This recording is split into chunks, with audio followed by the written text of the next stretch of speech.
Can we reimagine the systems we live in?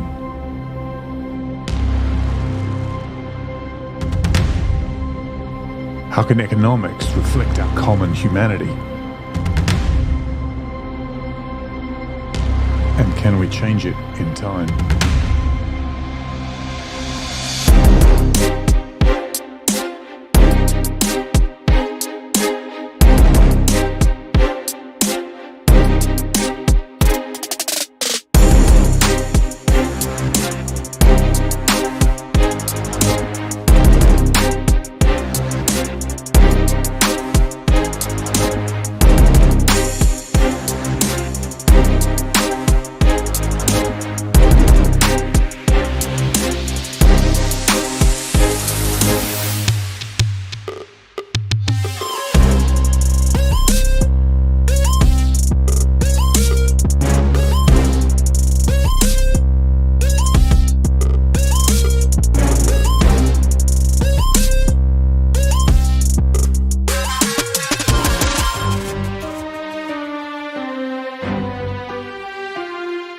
Welcome back to Steve and Friends. We've got DT Cochrane this week. We're going to be talking about industrial policy. It should be a whole lot of fun.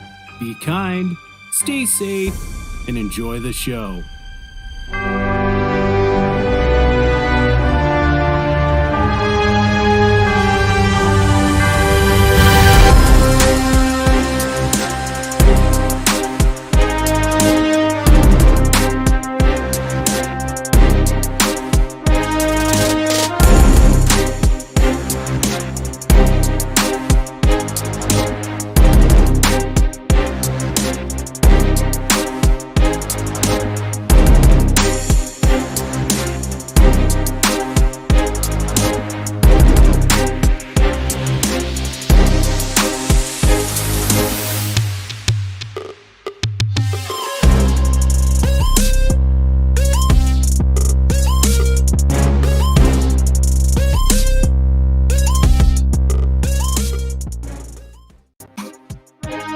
Is industrial policy just a government attempt to pick a market winner? Or is it more about creating a mission for the economy for everyone to get behind? Steal from Mariana Mazzucato.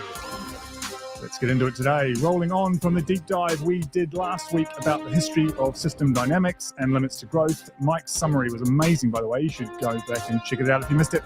We're going to be talking about industrial policy with DT Cochrane, senior economist at Canadian Labour. We can do it, we can afford it and all that, but of course there are only so many Lego bricks in the set.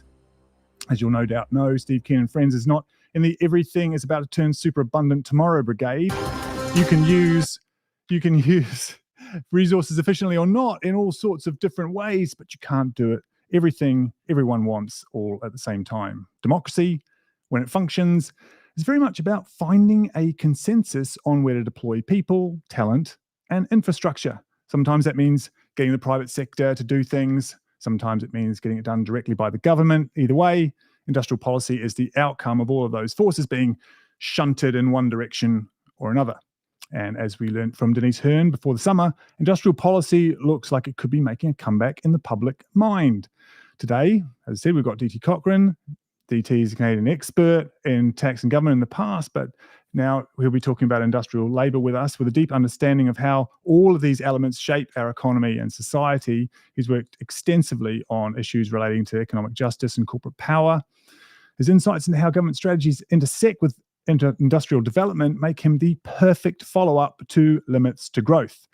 But first, let's get the team on, starting with Steve this week. Come on down, Steve. Here he is. How are you?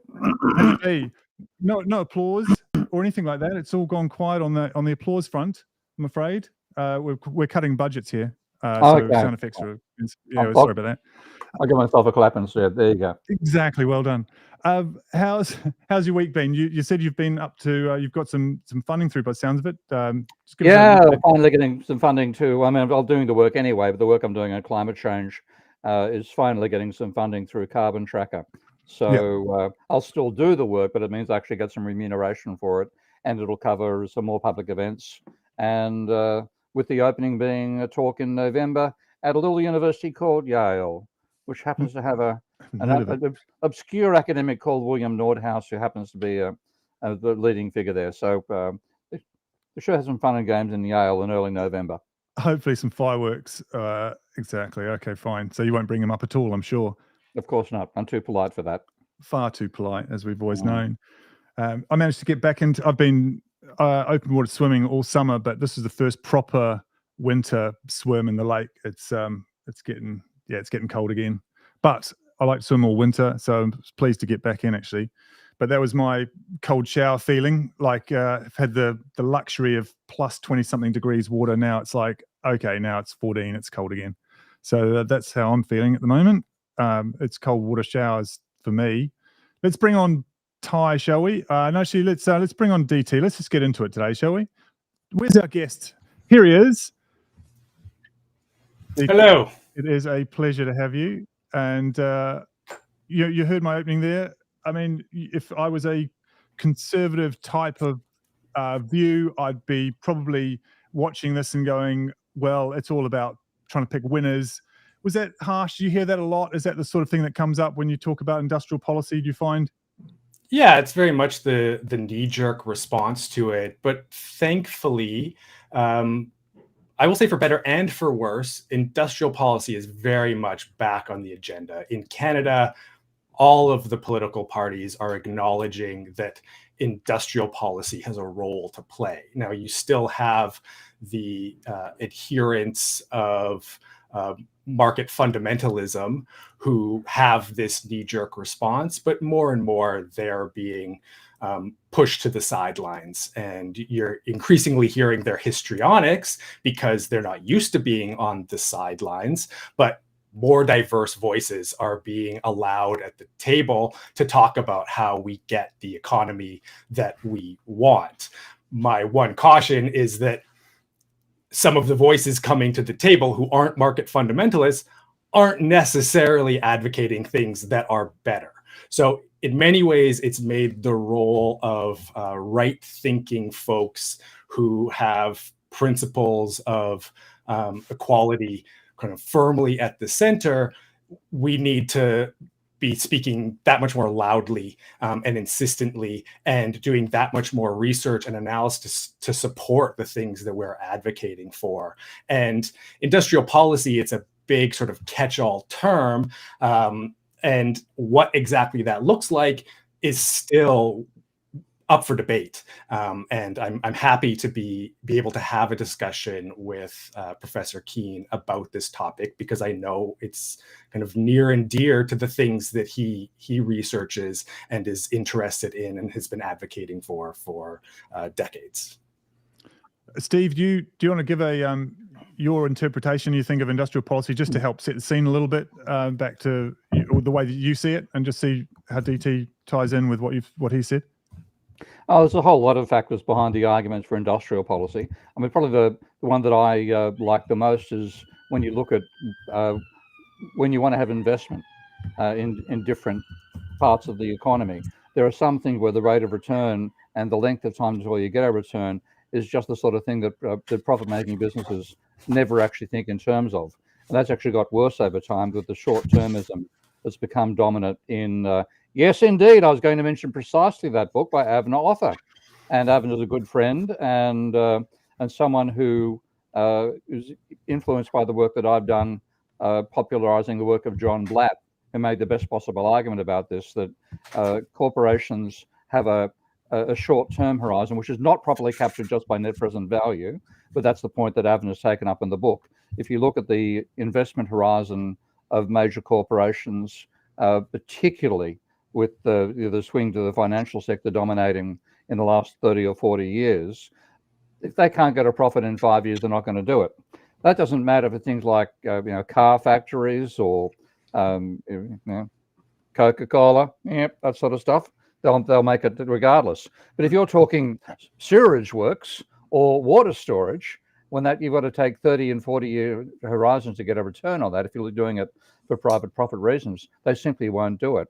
And probably the biggest piece of news that popped into the English, apart from all the disasters of Starmer and Reeves, the biggest news for England this week was that the major water corporation, because everything is privatized over here, the major corporation for water in London is arranging to import water from Norway because they haven't got enough storage space. They haven't got enough water storage. Now, I've seen some people blame this on, NIMBY, not in my backyard, don't build a storage facility here. But the reality is the corporations haven't planned ahead because that's too long a time horizon for them. So of all places, England, the place you associate with being damp and wet all the time, is looking like it's running out of water. And that's a classic case of leaving it to the private sector. It doesn't do the building, doesn't do the investment that's necessary. Bang, you end up with no water in England. And that is an absolute failure of industrial policy. Yeah, I will often make the point that the concept of deregulation was always a misnomer, that markets, they need governance, they need government mechanisms to allow them to function. And so it was never a case of deregulating, it was re-regulating towards a certain kind of market with the illusion that this was being deregulated. Once you start thinking about regulation itself as being bad, then all you end up with is bad regulation, because you have to have forms of regulation. Are they going to be good forms or bad forms? So we have to stop thinking about government and regulation. These are things that are bad for the economy and need to be, restrained from participating in the economy as much as possible. And instead recognize that, no, they're going to be involved in the economy. It's unavoidable. When we pretend they cannot be involved in the economy, it just means they're involved in the economy very poorly. And in lots of ways, it cross odds to itself, that then the private interests are really able to exploit this sort of confusion and disillusion that exists in our private sector to serve their particular interests that aren't what our shared interests are. Yeah, and the whole argument, deregulate, things will work perfectly. This is we've had 40 years of this now, 40 or 50 years from Maggie and Ronald taking over how we set policy and trivializing the role of the public sector. And if you look back at the argument they made about what would happen, the argument basically said, don't worry about the welfare state, because in the future we're going to have so much growth because if we deregulate, everything will grow faster. You won't need welfare services, etc., no need for it. And we're going to grow so much faster. That's the real secret. Get rid of this Keynesian stuff with all the government getting involved, and get rid of industrial policy and let the market rip, and we'll have such a level of growth that you won't need welfare anymore. But if you look at the rate of economic growth post the period when the Friedmanites took over, which is, I date from 1974, and compare it to economic growth for the previous 20 years from pretty much 55 to 75 versus 75 on, the rate of growth under the Keynesian period from around the world averages about twice what's been achieved since. So even on their own grounds, they've failed completely. And a large part of it, of course, getting rid of industrial policy actually reduced the rate of economic growth rather than increasing it, and meant that we didn't build the facilities we needed to support the more short-term perspective of capitalists. And there's a symbiosis between the state and the market, which Masayana Mazzucato acknowledges. Neoclassical thought can't even imagine that happening in the long run. Unfortunately, rather than being in equilibrium, we've proven the Mazzucato attitude correct and the free market bullshit wrong, but at our expense. Yeah, one of the things that has always really gotten under my skin when economists start talking about policy is they frame themselves as, we're the adults in the room. We're talking about the difficult stuff. We're talking about the trade-offs that have to exist. We can't have everything. So you need to listen to us. But the place that they think from, nothing could be more childish than this notion that all individuals are inherently selfish and self-serving. We're just trying to maximize our own utility. And the best way to allow us to, distribute things efficiently and fairly is through this self-equilibrating market. Like, this is a childish notion of how the world actually exists. And they naturalize these markets. They naturalize this sort of individual and ignore that, no, it takes hard work, lots of hard work, hard discussions, debates to figure out how we're going to get the economy that we need. I, study business a fair amount to try to understand the real world economy as a way of like antidoting myself to the years spent learning about the fantasy economy. And businesses understand the need to plan, to, put in place long-term contracts so they have price stability for inputs that then allow them to take risks in other parts of their business, because they can't just be spot negotiating the price of their inputs every day. They need to know that this is what the price is going to be going forward for this period of time. So now this gives us room to start playing around with other sorts of resources to try to innovate, to then pay off, hopefully in profitable manners. That needs to be applied to our entire economy. Keep your powder dry there for a second, Steve and DT. Let's bring on Mike if we could, and Mike and the rest of the team. Here he is, Mike Radzitsky. Yeah, good to see you again. Yeah, good to see you guys. Hi DT, hi Steve, and of course Dave. Thanks for hosting us, our merry band of whatever we are. DT is really showing us up here, looking incredibly dapper, and here we are in our weekend duds. Mike, you're about to go do some work. I aspire. Some manual work. I aspire and perspire.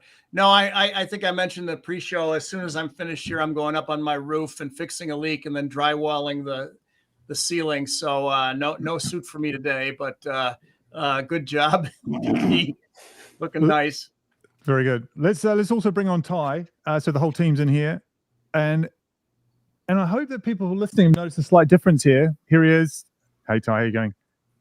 We just noticed that people were commenting a little bit about us maybe taking too much time to get into it, but it's a 2-hour show, and it takes a while for people to join us. So we just thought, why don't we just really just crack into it? So we've got DT on early, and we've got into it. So we do listen here on Steve Keenan and Friends. It's nice to have. It's nice to have got stuck into it. Ty, Mike, you're listening in the background there. Can I pick up, Mike, on your point of view, just on industrial policy in general? Just any thoughts that you had listening to DT there that you wanted to get in early? Yeah, I think kind of 2 points leaped to mind as I was listening to the conversation. One is the issue of short-run thinking versus long-run thinking. We find with complex systems analysis, it's almost always the case that you either get, with a policy change, improvement in the short run and then regression to just where you were, or even worse in the long run, or in the short run, the policy makes things worse, but in the long run, better. The classic example of, and so short run thinking wins, right? You, at least in the short run, according to the election cycle or to the quarterly earnings reports, you survived another short term. But the classic examples in all the economics textbooks, I've heard it in Arizona and in India. I'll give you the Indian version as I've heard it. And that is, there was a cobra problem in India with rattlesnakes in Arizona. And the British government said, we'll pay a bounty if you capture these things. I guess pythons in Florida now are the same thing. And we'll pay you. And so in the short run, it worked. There were many fewer cobras because people were capturing them and getting rid of them. But then in the long run, what did? They started breeding the cobras. And when the British government found out, what did? They said, well, we're going to stop this program. So what did the people do? They released them. And there were more cobras in the end than there were to begin with. So, there's this trade-off, short run, long run. And what I think Steve was suggesting is, at least with industrial policy, we have to think more in terms of the long run, and we might have to bear some short run pain to get things straightened out for the long run. The other thing that leaps to mind for me is, industrial policy, it's not an either or. We don't have it or we do. And it's kind of, we have it in some form or another.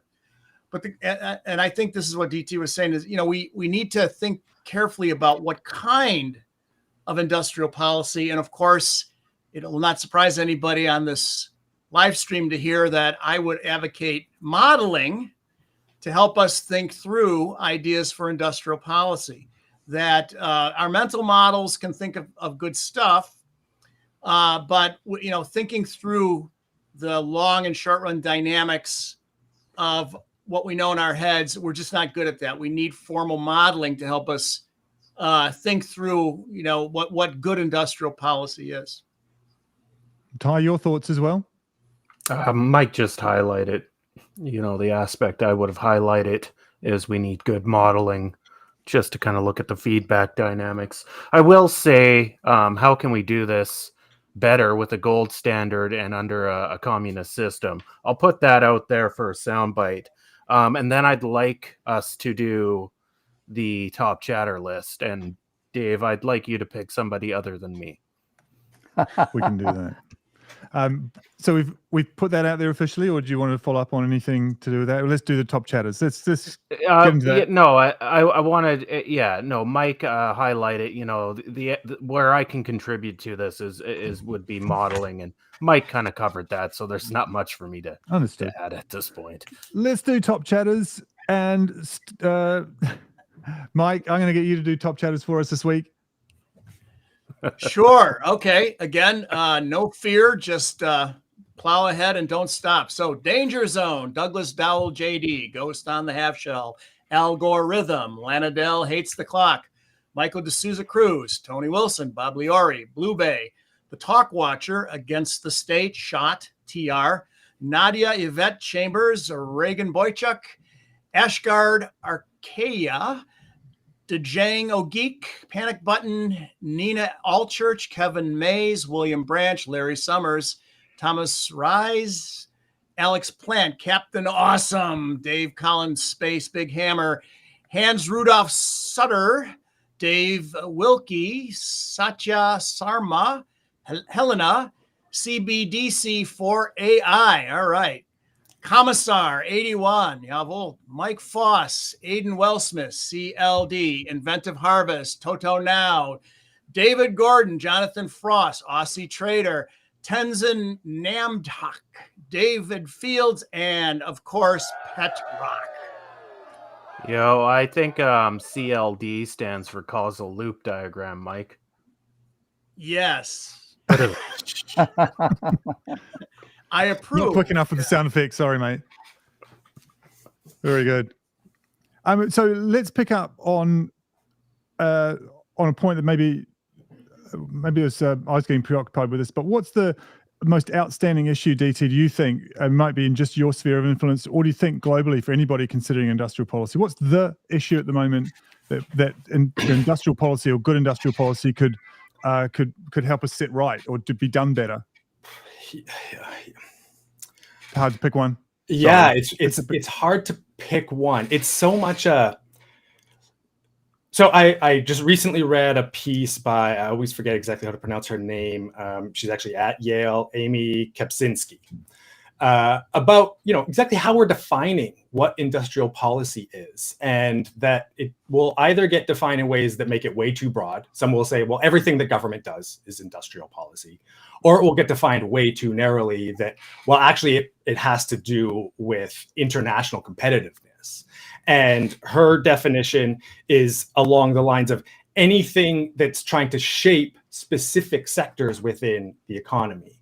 So I think our first step, and this is the kind of step that we need people doing modeling, is figuring out what scale government can effectively operate at. Because from the macro, what does that intervention even look like?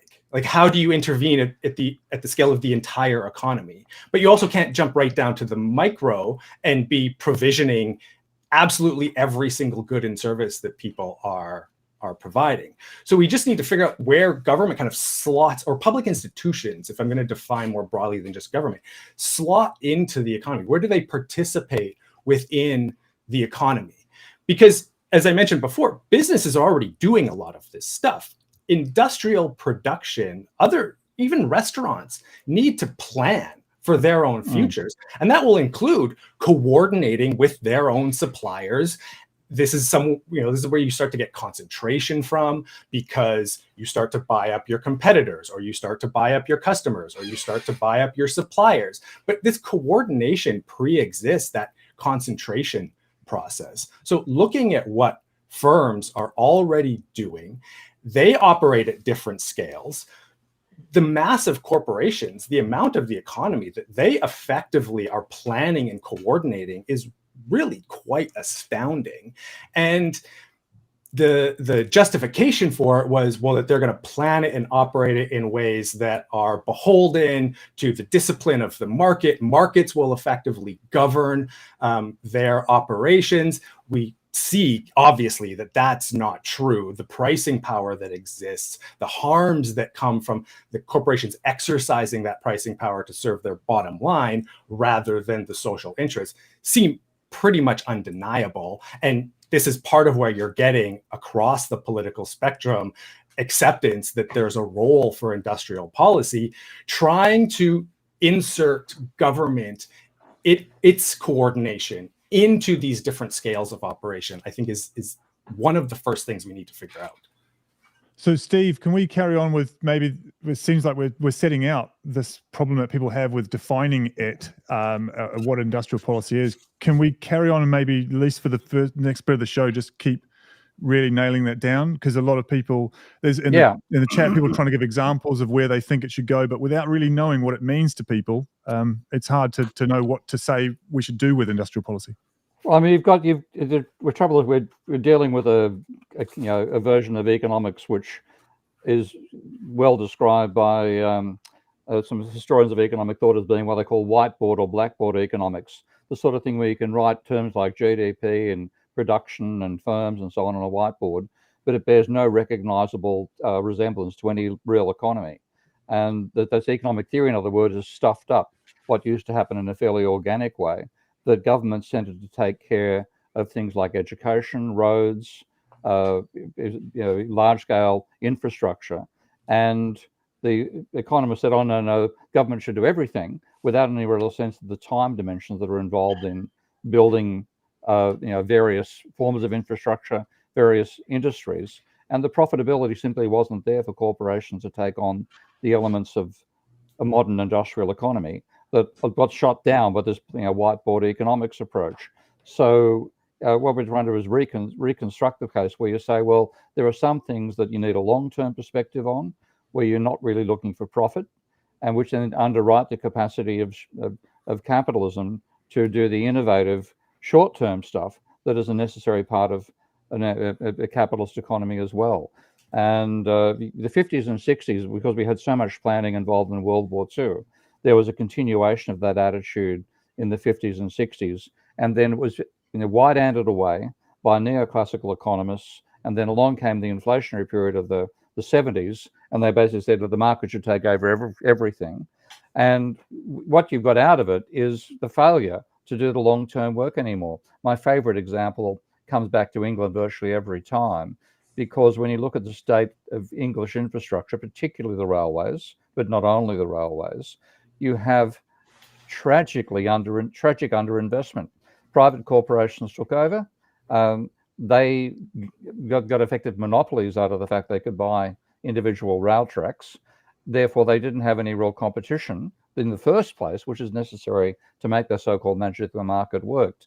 And what you've got is the oldest rolling stock and the most rundown infrastructure in Europe. Where you go to Europe, where they're still stuck with a largely state-based system for the railways and for infrastructure and so on, you've got high-class, high-quality infrastructure and quality and cheaper fares. So, having this ignorant attitude about time, which is why I like Abner's offers work so much on this front, that's led to a capitalism functioning less well, where they took the advice of conventional economists. So we're trying to get back to the stage and say, let's, give to Caesar what is Caesar's, et cetera, et cetera. And that means saying there are some things which the state simply does better because of its time horizon. And therefore you need to plan things like infrastructure, education, that is better done by the state with a long-term perspective than it is by a private sector with a short-term profit motive. DT, anything you would add to that description, just building on what you were saying before? Because I really wanted to lock that down and just get clear in people's heads what it should mean. The first time I got to come on here, Avner Offer's book came up and I acquired it, and Steve was right. It was absolutely a mind-changing book to read, to think about these different kinds of time horizons, because I had long kind of struggled with what is supposed to be the relative role of public and private sectors within the economy, who should do what, because it's pretty clear to everyone that you don't want one centralized body responsible for all of the provisioning. How do we tap into the informational mechanisms that Hayek, I think, correctly identified, that market participants do seem to transform information that's very scattered in ways that is incredibly powerful. And the price mechanism is an incredibly powerful mechanism. How do we make use of that without just completely saying, well, the entire economy needs to be determined through the prices that emerge from competition among all of these atomistic players, which is obviously not an accurate representation of who is involved in making economic decisions. You have power absolutely everywhere.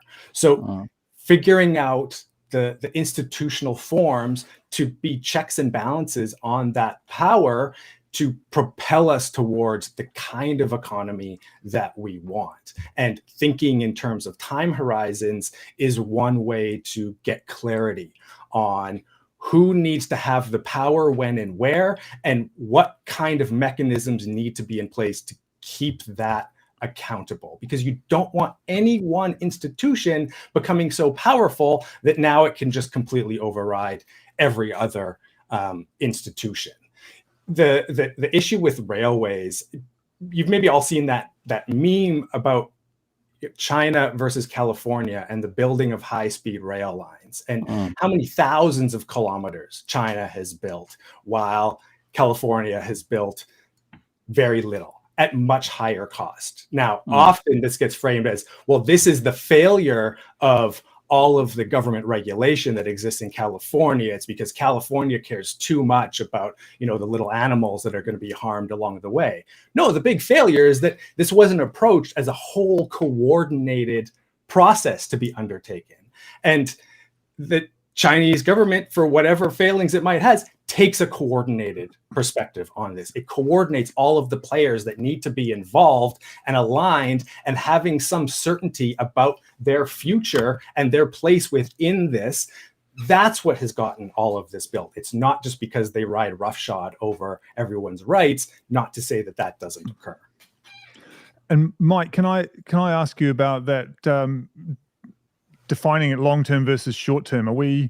Is that a much simpler way to see what's important to get in an industrial policy? Just, you did hint at this before, I know, but I just wanted to go through it a bit more, like what DT is talking about there and what Steve's talked about with rail. HS2 in the UK, complete nightmare. Pretty much like California, the perception is that the long-term, it was too hard to sell, it seemed, to the public. I don't know if it was, but that's what the impression is. And it's taken forever and cost a fortune, way over budget, and now it's not even going to get completed properly. So maybe there's a PR problem with the way that we talk about long-term versus short-term? What do you think about that? Well, there's probably a PR marketing aspect to all of this, but I guess what was running through my mind as I was listening is circling back to someone I mentioned a while ago, several shows ago, someone who is a very senior economist who was very kind to me when I was an undergraduate, and that's Robert Eisner. Okay. And Robert Eisner always advocated doing a government accounting, at least in the US, like a company does, and having a capital budget for longer term infrastructure things and separating that out from the sort of operational budget. So let's get our accounting right and get a very different sort of picture of our fiscal policy, as well as he often talked about, what does it mean by the deficit? What's the full employment deficit versus the absolute deficit? And you get a very different picture if you analyze things. So I don't think our measurement system and our accounting system is right for the long run, short run aspects of it, because most people will say, any side of the aisle in the U.S., what's the proper role of government? They'll say, well, defend the country. They'll say, yeah, have a money supply, have a judicial system. And they'll say infrastructure. Yeah, I don't want potholes on my highways. I want, a good ports and airports and railroads and stuff like that. So most people get that. The trick is, well, how do you pay for it? And, you get it. Let's get the accounting right. And then there are possible institutions we could create, like a U.S. infrastructure bank, sort of a World Bankish kind of entity to handle that sort of thing, the longer run things. Where it gets murky, I suppose, is when you get into education. Steve mentioned, that's a longer term thing. Of course, it's an investment, but it's not like a highway. So I imagine there'd be some marketing or what have you around those sorts of issues. Ty, sorry. There are also areas where competition gets in the way. So, for example, if you have competitive education and trying to make money out of education, I've seen that over the last 50 years of what being at universities, and it's degraded universities drastically, because what it means is the university now compete with each other to get customers, because it's bums on seats that give you the cash flow that make them profitable. And what they end up doing is have, University of Illinois establishes a branch in Massachusetts and another one in Florida, and the University of Florida established one in Massachusetts, and it's a huge marketing budget turns up. And this is what's left out of conventional thinking. They don't even imagine marketing is necessary. We all have perfect information, so why do you need marketing? And other bullshit like that. What ends up happening is, first of all, a huge overhead gets added to the cost of actually delivering education as a service. Secondly, the students, having paid their fees, believe they've bought their degrees. And I've literally had this said to me by students: I paid for my degree, why are you failing me? I said, because you don't deserve to graduate. Your work is shit. Okay.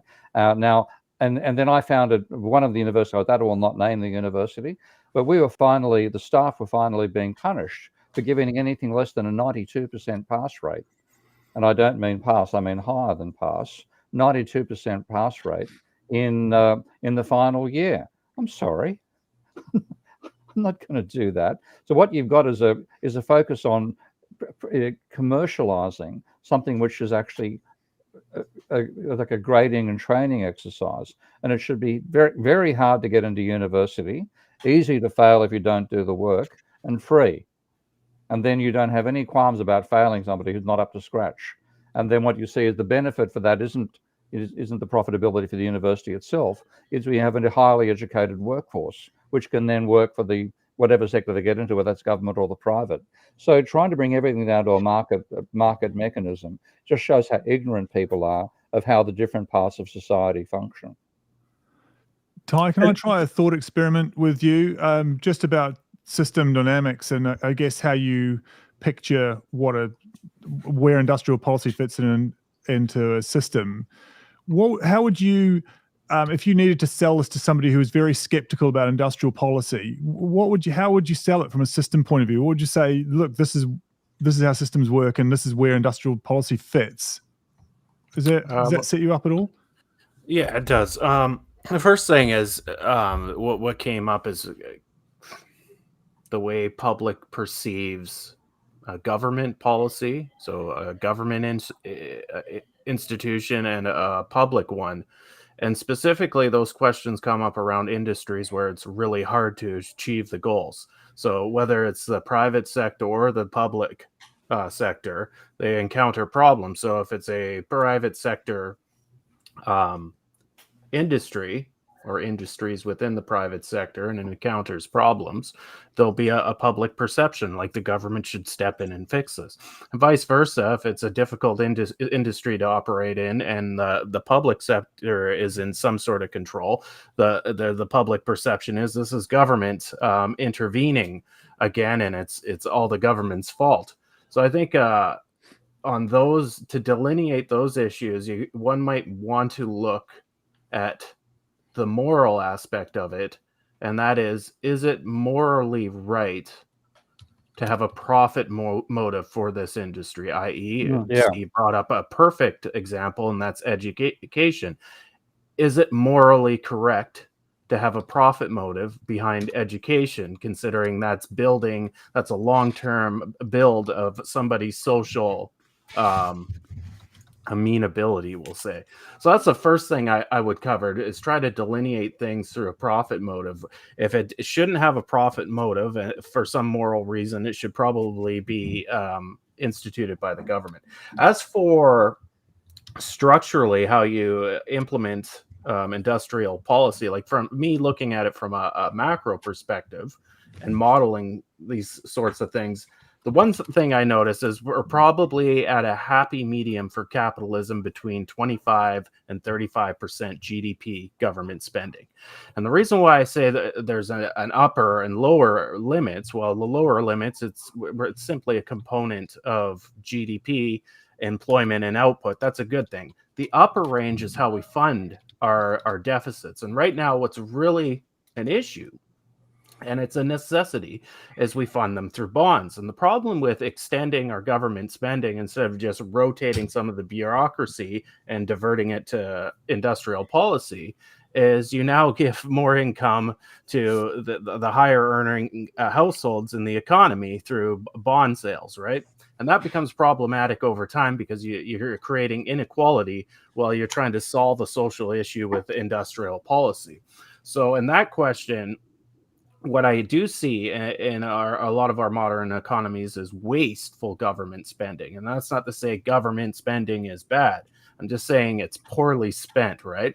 So there is enough, there's a big enough proportion of government spending to GDP out there to rotate that to really good industrial policy. So the ultimate question for me, like looking at the macro situation, is, okay, how do we rotate some of the current government expenditure away from inefficient things to efficient things in industrial policy? That would be my question to the microeconomists, which I'm not. So that's the way I look at it structurally, is the spending's occurring through the government, but we need to rearrange where that spending's going, i.e. going into industrial policy. DT, what are your thoughts on that? I said a lot of things that just made my mind spin off into all kinds of different directions and figuring out he's good at that. Which thing to zero in on. It's very interesting, that point about the morality, the public perception of the morality of the profit motive within a given industry. Because for the most part, I tried not to think about economic processes from a moral or immoral perspective. Not that that's not important, and obviously, ethics needs to be operating within every institution. But I would rather think about the profit motive as a tool.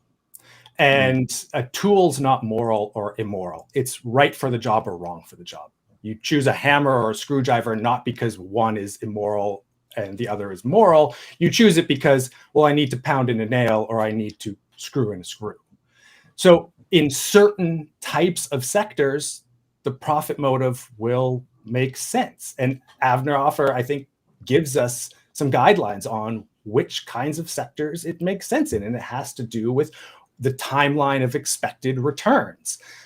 But part of what the public can do, because of our money creating ability, is change the timelines of returns. So maybe this, I didn't read Matsukado's Mission Economy book thinking about this, but part of what the mission to the moon did was change the timeline of returns for the big players that were actually developing the technologies that were needed to achieve this thing.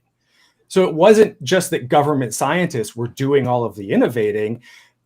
The government was procuring components, and you had big defense companies developing those components and often not knowing the technology that was going to be required in advance. But because they knew the government was going to be funding this, then they could undertake the risks involved in trying to develop the technology to be able to now provide this component. So it shortened the timeline of those potential returns.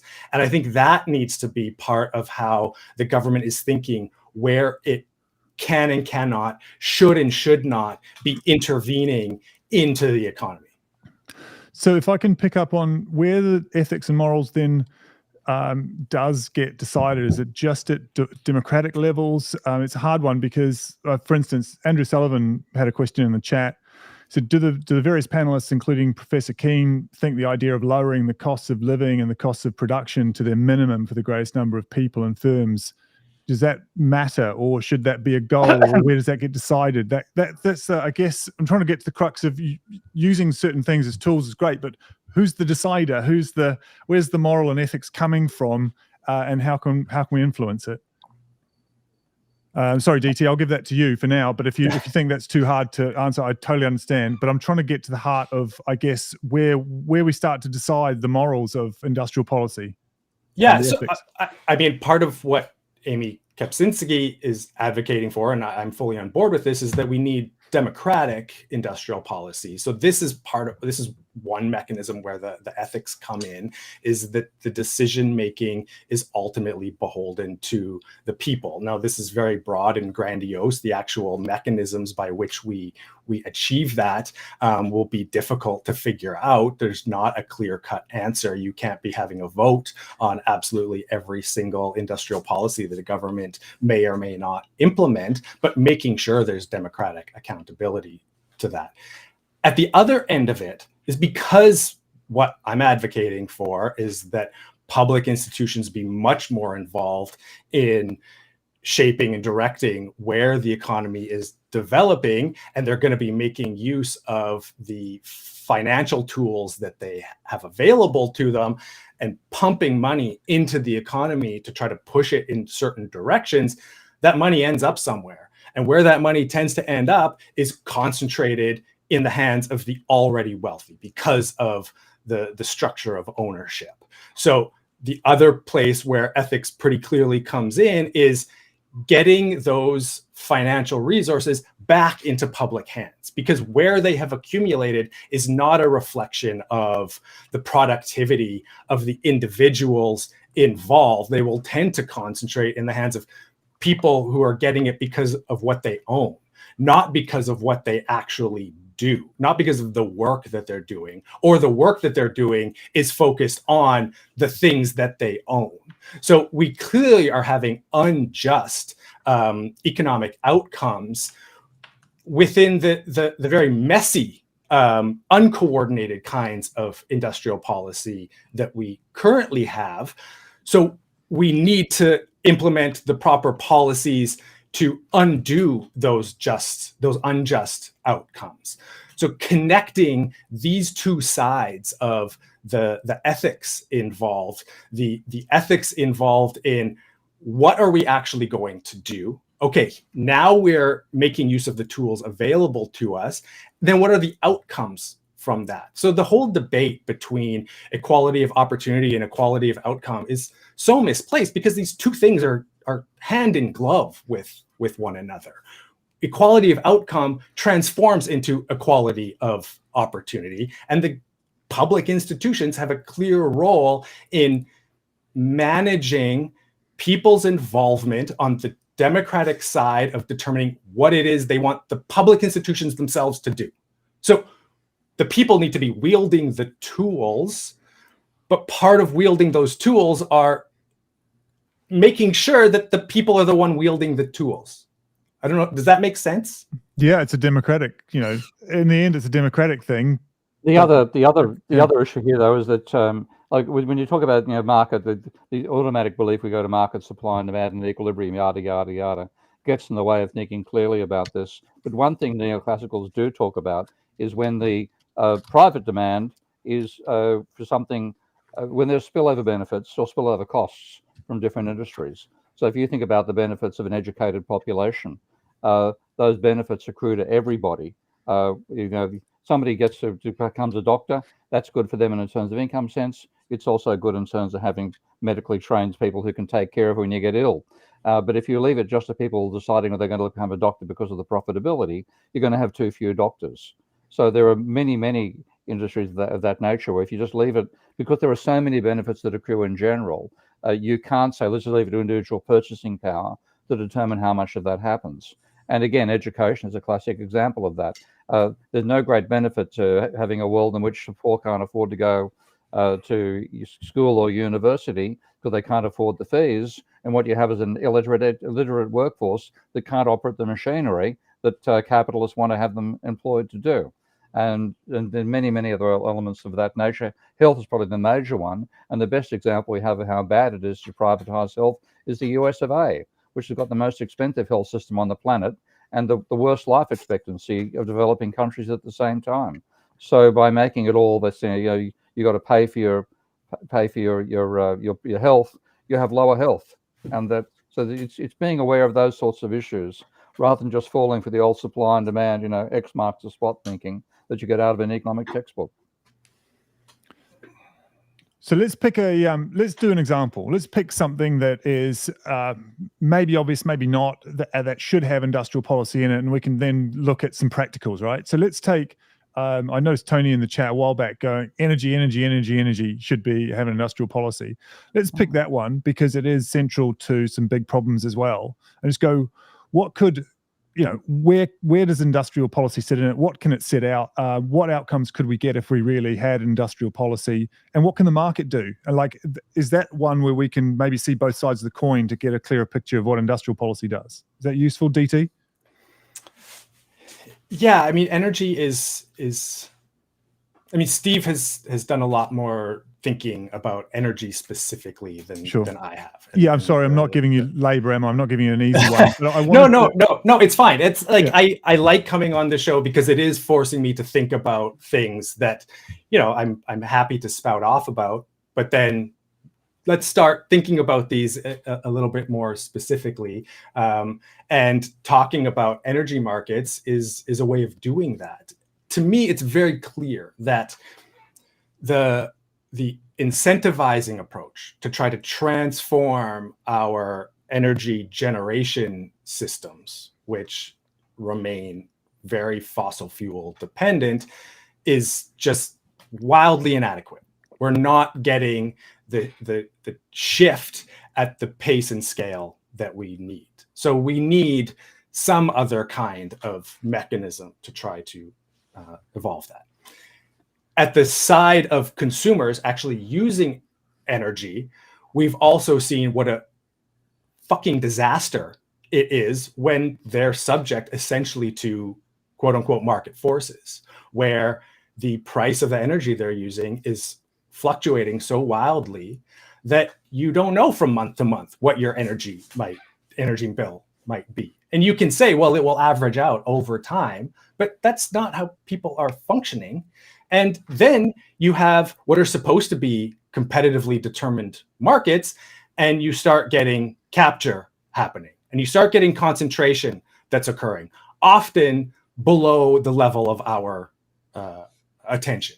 So in the side of the production of the actual energy, which is still very fossil fuel dependent, we saw this insanely ignored story about the US shale oil producers rigging the price of oil in international markets. This is supposed to be a market that demonstrates the beauty of what competition does. That oil prices set in international markets, because the commodity meets all of the criteria for competition to be functioning, is being set through this competitive process. But it wasn't, because players who, if you just look at their, if you calculate their place within the Herfindahl index, they don't look like they have massive market power, but they were able to make use of mechanisms to manipulate that price. So there probably are still parts within this market that competitively engaged commodity traders maybe have a place of establishing price, but then you need buffers at both ends to prevent the wildly fluctuating experience for both the producers and the consumers, who need stability and certainty going into the future in order to make decisions about, on the side of production, the investments that they're going to make, and on the side of consumption, just, am I going to actually be able to pay my bills this month, and what sort of discretionary spending is available to me? So the place, I think, will be in between where stability of price is needed. So I'm going to, for the third time, cite a book by a Canadian author, Seth Klein, that took seriously the metaphor of World War II when trying to deal with the climate crisis. And one of the things that I was really taken by was just how much the Canadian government used crown corporations within what it saw as essential industries for serving the war effort. And those crown corporations, their big role was creating price corridors so that producers and consumers of these products had certainty about roughly where the price was going to be of the things that they needed. The discussion of buffer stocks is back in the debate among economists. One more thing that we can, really think we can thank Isabella Weber for. For millennia, we maintained buffer stocks of grain. It just makes perfect sense. And then in recent decades, we more or less have rejected this idea that we should be maintaining buffer stocks. I think the use of mechanisms to create more stability of price for those entities that need that in order to be able to do the things that we're wanting them to do. And then the wild kind of price discovery process among these small players is somewhere in between, where that price stability is not as essential. And then who are the players that are going to smooth out those fluctuations? And so this is one of the things I actually think the system dynamics folks really have a good sense of, is the regulators, to when you have, wild fluctuations that you need to tamp down, when and where do the regulators intervene, and how do we ensure that tamping down doesn't kill maybe the fluctuations that do need to exist? There's also the question of your mentioning price beforehand, but there's also reliability.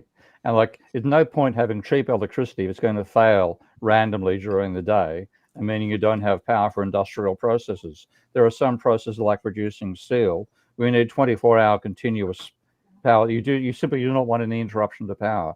So what you want in those cases is a level of quality of infrastructure to make sure you have backup after backup after backup. Anything goes wrong, that nothing goes wrong. And that can be such a level of cost for private corporation. Looking at that, they'll do 2 levels. They won't do the third. You need the third. When a crisis hits, bang, suddenly you have blast furnaces that are full of slowly cooling molten metal. And that's the end of your blast furnace. So there are parts of industry where you just forget about the price system. You want it to be a reasonable cost, but you want 100% reliability all the time. And if you don't have that, if you won't get out of a market system, that's where you need the state inside there. And that's the sort of thing the state has to plan and say, okay, what do we need in terms of what expected levels of growth we anticipate in the future to make sure that reliability is maintained. And that's, again, where you're not going to leave it to the market, because the market will give you a cheaper price until all hell breaks loose. And then you don't have anything at all. You have a dead system. So it seems crazy that private interests would at all be, or maybe they're not, it's a complex thing, but that anyone would be unhappy about government stepping in and, say, for instance, making energy as cheap and reliable as possible. And yet it seems like that's not what, or maybe people, you're not talking with honest actors a lot of the time, but it seems like there's just a knee-jerk reaction to any kind of intervention whatsoever. Mike, your thoughts on that? Oh, there's several. 100% with DT on system dynamics and buffer stocks and stabilizing the systems. That's what we do, or one of the things we do in system dynamics. And you could say a proper function of government is, among other things, to stabilize systems, right? So whether it's the old Keynesian budget deficit surplus thing, or the strategic petroleum reserve, or agricultural commodity stocks or stabilization funds, or more recently, employer of last resort programs for modern monetary theory, or ABBA Lerner's market anti-inflation plan, or carbon credits. All of these things are intended to stabilize systems, right? And in some cases using markets, but not quite in the Adam Smith way of using them. So 100% there. I do think it requires thought and modeling to get it right. So I, 100% there. Where I do think the conversation should really go is the old Gardner Means idea. I don't know if anybody's familiar with Gardner Means. He was a World War I fighter pilot, and after the war, he worked for a charitable organization in Turkey. They thought since he was a pilot, he could fly in, stuff for the orphans and stuff like that. But he stayed there for a while, and he set up small firms in sort of the grand bazaars in various cities in Turkey. And he learned about how markets work, including weaving and blanket making and stuff. He came back to the US. He was enrolled in the Lowell Textile School, learned more about modern blanket making, and started a blanket making company. And he learned how markets work, both in the US and in more the traditional bazaar Adam Smith kind of situation. And he said, I got to learn more about it. So he enrolled in the economics department at Harvard. And he was schooled in neoclassical economics. And he's like, I run a business. This is not how pricing works. And so he went on to come up with the theory of administered pricing. And he said, okay, there are some sectors of the economy that are like an Adam Smith neoclassical thing, small farms and small businesses and what have you. But really, you got the administered sector, and this is all manipulating markups and whatever. And it's just not the standard neoclassical story. I've read that, by the way, the Harvard economics department made him take that part out of his dissertation. They suppressed it because it was against the neoclassical narrative. But later on, he wrote it up in a book, and he got into the Roosevelt administration. He was part of the New Deal, which is, I think, kind of the quintessential example in the U.S. anyway of industrial policy, right? So what I'm getting at is, what did Means do? He did economics. He wasn't just in a cubicle somewhere thinking great economic thoughts. He did economics. He ran a business. He interacted in markets, and he didn't use system dynamics or anything like that, but he modeled, if you will, or presented evidence of how the system really works. And I think that's where we have to start thinking about industrial policy. Let's first get out from behind our desks as economists and find out what the hell goes on. And then go from there. So I think a lot of, macro is cool. I'm a macroeconomist, ta-da. But I think a lot of headway can be made at the industry level, not necessarily the sector level, the energy sector, but more like at the industry level. So I'm a woodworker when I'm not doing economics. So I'm very interested in lumber prices. And I've been working on a model of the lumber industry. And there's a lot going on there, a whole lot of dynamics involving forestry, transportation, mills that they can turn on and off at a whim, and the associated labor costs, the housing market, interest rates, therefore, and what have you. And just studying that one industry, let alone all the other ones in the economy, right? And modeling it and getting on a handle on what the heck happens there. And when are lumber prices out of control and making housing unaffordable, or helping to make, and when is it down low and they're letting people go and whatever. Get a handle on that, and then say, how can we design buffer stock strategies and what have you to stabilize it, and not stabilize it in a crappy way, stabilize it well. If not a horizontal line over time, you damp the crazy, fluctuations. I think that's what economists should do, which, to sum up, get out from behind your damn desks and find out how the world really works. You heard it here first. Mike has told you economists to get out and about, get a life, go and see the world. That's good advice. DT, let's do labor. Come on, because I've been stopping you from talking about your area of expertise, which has been unfair. But I wanted to just explore a practical example like that, because when you get to labor, of course, the politics is there. We're not talking about just dry resources. We're talking about people and managing them as well as human beings. So what's a way into talking about industrial policy and labor? What's your easiest way in? What's the first thing we should talk about there? So I'm gonna put a plug in that quickly, just to respond to one thing that Mike said. I love the invitation of means. He was hugely important for my education. His work on administered prices. It should have been, transformative of the discipline, and the fact that it got completely overwritten and then ignored is really a one more gross indictment of the discipline generally. This point about what economists should be doing, I had a crowd cheering in my brain as you were saying it, because I will often say that economists got way ahead of themselves in thinking that we had a universal theory of the economy, because the natural sciences spent centuries just describing the world around them. Now, they had theories that informed the ways that they were describing, but the iterative process of you have a theory in hand, you go out in the world, you just observe, and now you're describing the things you're seeing, and you're trying to make sense of it using your theory. Now, a lot of those theories seem just completely wackadoodle to us now, but they were necessary tools in the evolution that led us to having actual theories that do a pretty good job of describing the ways that particles interact with one another. Economists thought that they could just lift this, jump over this stage of just describing the economy, and now we have this theory in hand, and they just locked it into place. Because when you read Marshall, there are truly brilliant insights in there. Like the Marshallian cross, at the moment he puts it out in the world, like this is interesting. It's an interesting way of describing the world, thinking about the world. Go out in the world with this in hand to do the thing that you should be doing, describing the world. And then you're going to discover, Means already knew from his empirical experience, no, this doesn't fully describe how the world works. And he tried to bring these two things together. That should have led to more rounds of description using these new theoretical tools that then would have led to new evolution of the theory.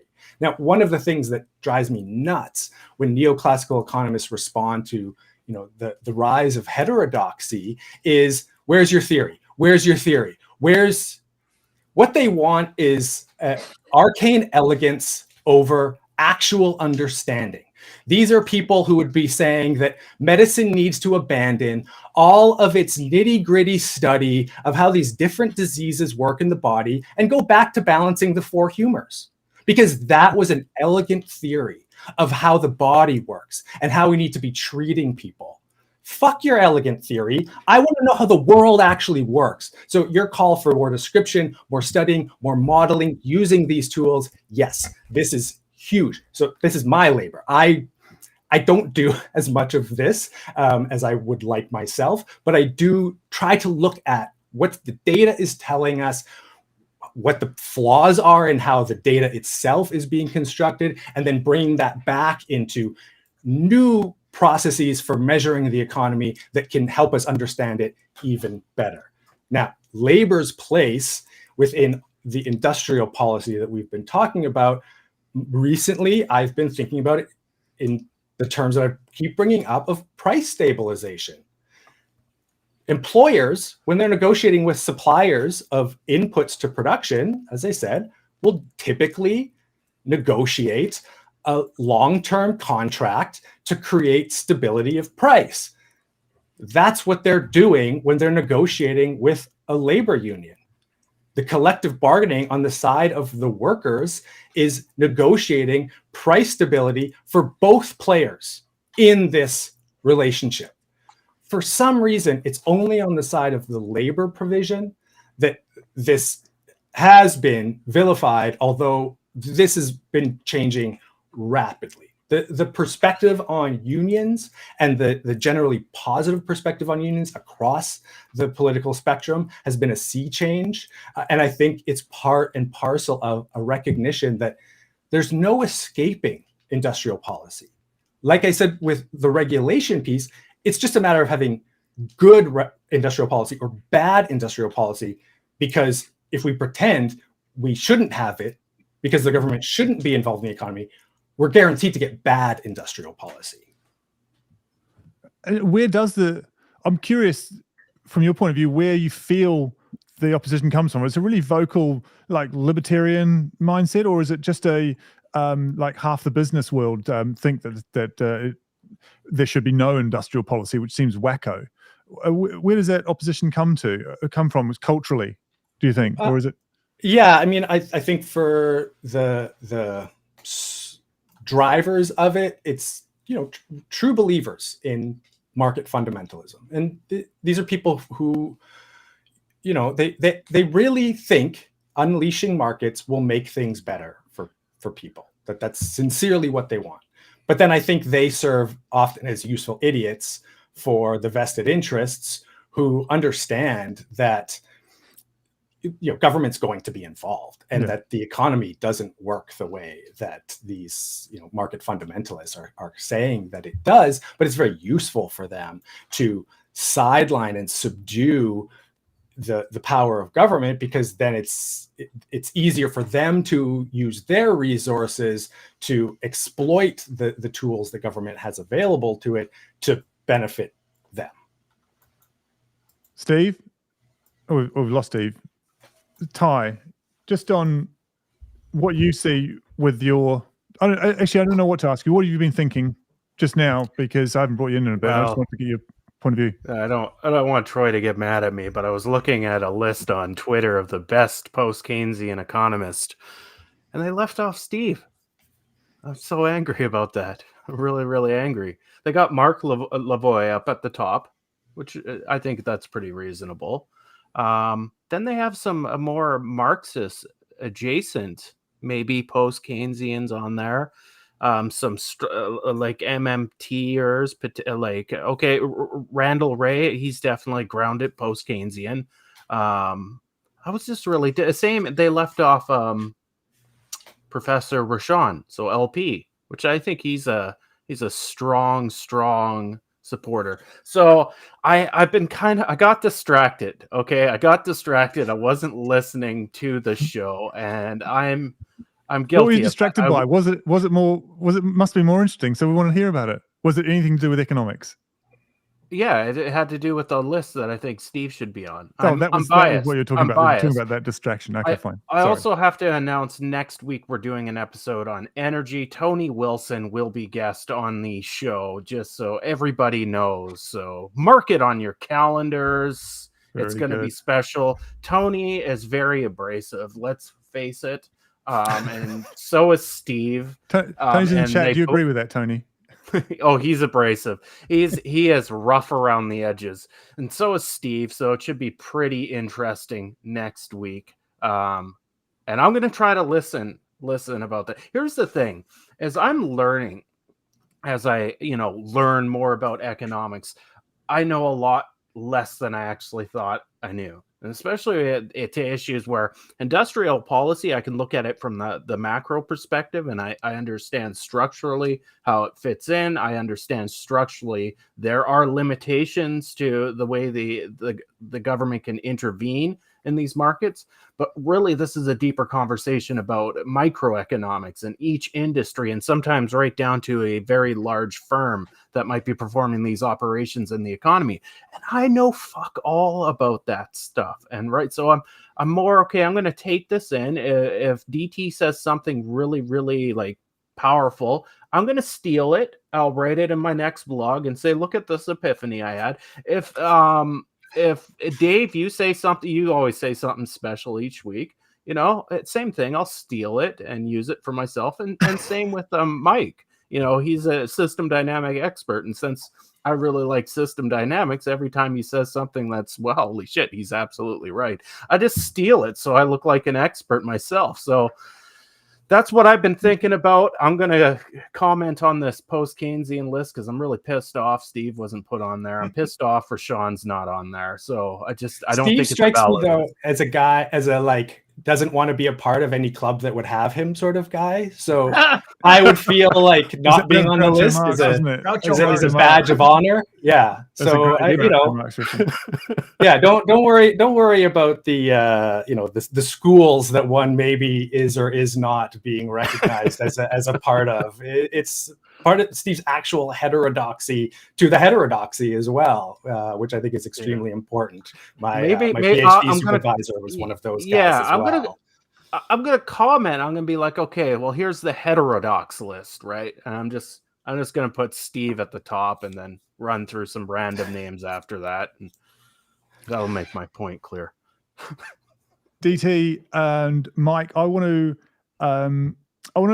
do a little thought experiment then, with both your brains on this. What would you say to a sector or an industry that could potentially be completely nationalized? Is there a place where industrial policy could say, for example, this would be better if this was nationalized? And I'm saying that to be deliberately provocative, because there's people listening that'll be like, no, nothing should ever be nationalized. The market should always have a place in there. Is there anything where you could go, you know what, there's a reason why this bit could be just nationalized and only run by the government? But there's, or is there always a role for the private sector in every single thing in the economy?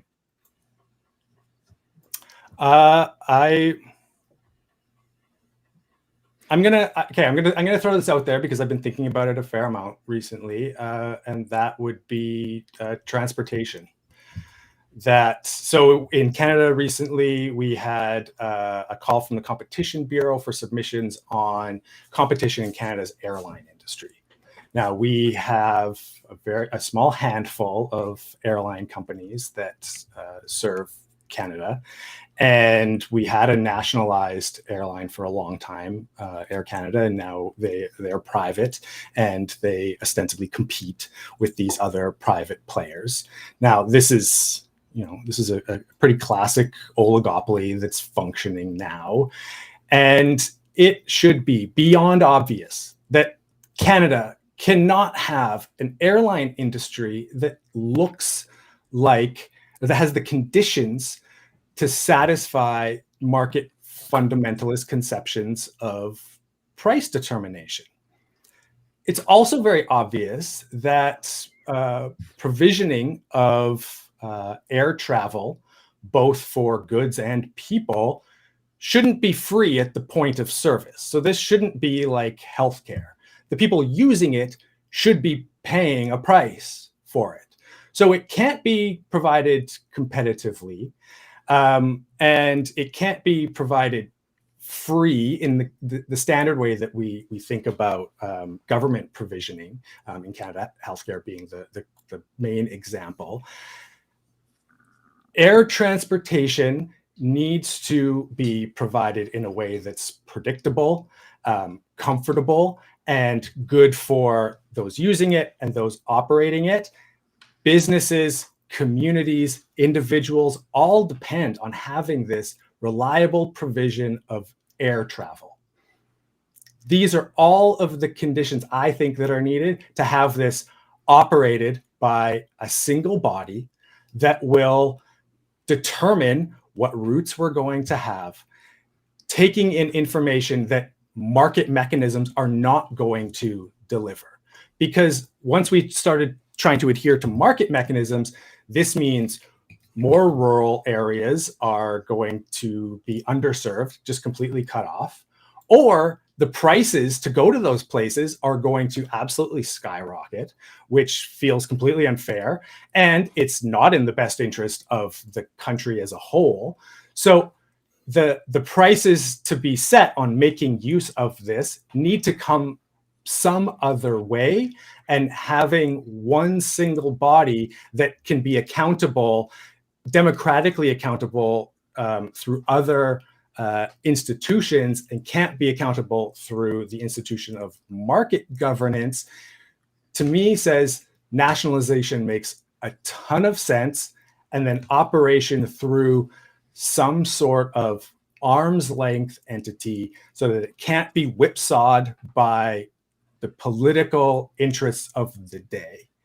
I I wonder if now. that's uniquely Canadian thing, maybe like Australia. We're a big country with a lot of regional places that, overland is hard, or you got good rail systems. But I wonder, because in the UK, it would seem odd now, although there was, British Airways was nationalised originally, wouldn't seem so obvious here, I don't think. I mean, you don't think automatically of getting on a plane to go to Edinburgh from London, for instance, anyway. But Mike, what are your thoughts? Is there a sector that comes to mind for you that would make sense to be nationalised? Again, don't want to put you on the spot. It's a provocative question. It's meant to be. I'm just trying to explore the idea. Yeah, as you were talking, I was thinking maybe telecom, including all the internet stuff, again, getting it out to the rural areas and what have you, important, and market forces don't necessarily, it's not really worth it to, get all the infrastructure out to citizens who don't live in big cities and that sort of thing. Although we get into, nationalizing it versus heavily regulating it, right? Which is kind of how the U.S. anyway does natural monopolies and what have you. And I'm inclined, although I haven't done any analysis, to err on the side of regulation rather than nationalization, to have more of a private sector, public sector thing going on. But not all private sector, not all public sector, but a hybrid kind of thing.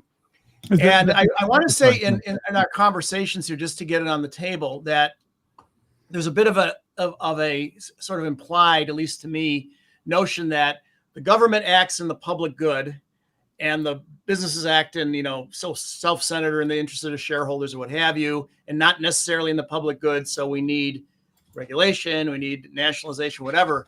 But we also got to keep an eye on the state, at least in the United States, lobbyists and all the shenanigans. I mean, you got to watch them both. You can't just say one is pure as the driven snow and the other's evil, So I think we got to, check some balances on everybody. You absolutely can get public overreach, can't you? So, and you can get private overreach, which we don't talk about so much. That's the other thing that I think doesn't fit into people's conversation as easily. Public overreach, we go all like government's interfering, but actually we don't think, because I think maybe this is my orbit.